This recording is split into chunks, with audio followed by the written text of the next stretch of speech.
JPMorgan Asset Management and State Street Global Advisors announced plans to withdraw from climate investor group Climate Action 100 Plus, renewing scrutiny of ESG investments. For a closer look, let's bring in Florida CFO Jimmy Patronis and New York City Comptroller Brad Lander. Let's get ready to rumble. Yeah, no way these two guys are having breakfast after this. Number one, they're far away from each other, which is a good thing in this case. Jimmy, I was just totally skewering Brad in a fun way before we came back on camera, telling him, look. Yeah, that's what he thought.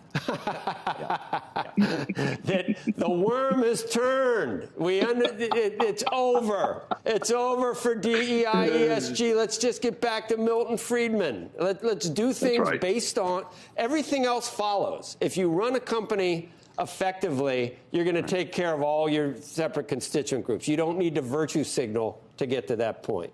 That's what I say. 100%. Look, I totally believe you. Look.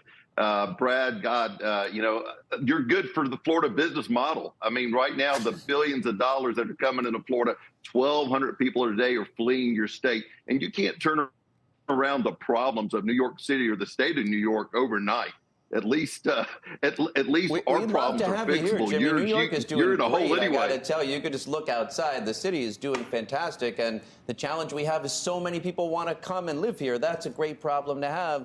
But, we both have the challenge as coastal places that, like, the seas are rising and temperatures are warming, and you could pretend it away for a few minutes or maybe a few days, but you can't pretend it away for years. So, like, I'm recharged with investing the retirement funds of New Yorkers that are going to expect those funds to be there in a couple of decades.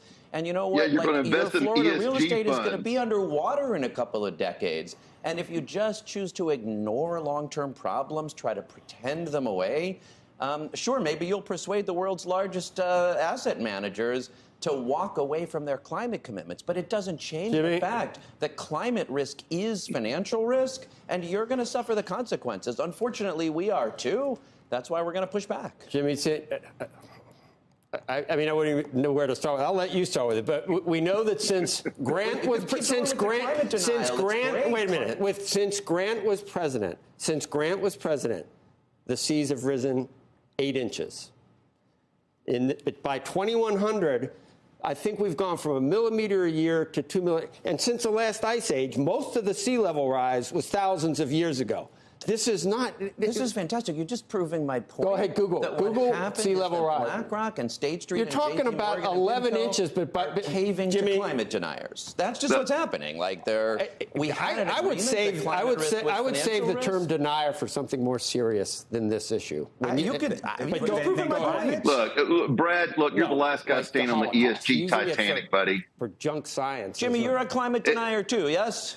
Oh my God. No, look, here's the deal. Look, you're a climate denier. And last week, unfortunately, the world's largest financial companies caved to climate deniers. That's just what happened. Look, the climate issues are real, but they're not man-made, okay? Mother Nature has her way of doing this on her own.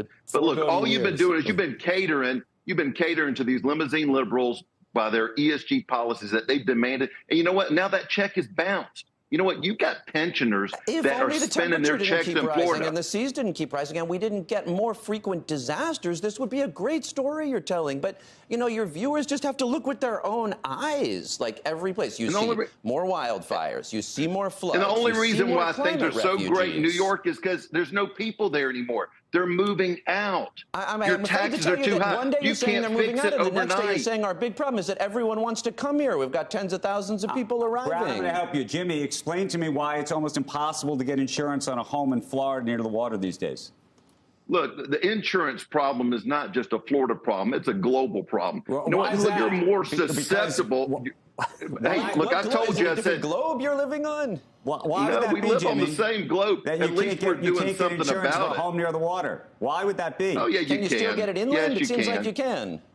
Yes, you can get it inland and you can get it on the coast. Whenever we've had Warren Buffett on, he's told you that the incidence of hurricanes it has not changed one iota. That might be, but they tell the insurance companies. You don't think that insurance companies combined with government regulation can screw up whether you can get insurance or not? 2023 flood insurance was the hottest summer on the planet. By hundredths of a degree, as if we can measure more than 2022 and then more than 2021. You think we can measure global temperature by a hundredth of a degree accurately? If we pay attention to long-term trends, we will have a hard time guaranteeing retirement security or just planetary security. I don't know, but when I wake up in the morning, I'm sitting on about $12 billion in debt, and just the city of New York sitting on $95 billion debt. Dig yourself out of that hole.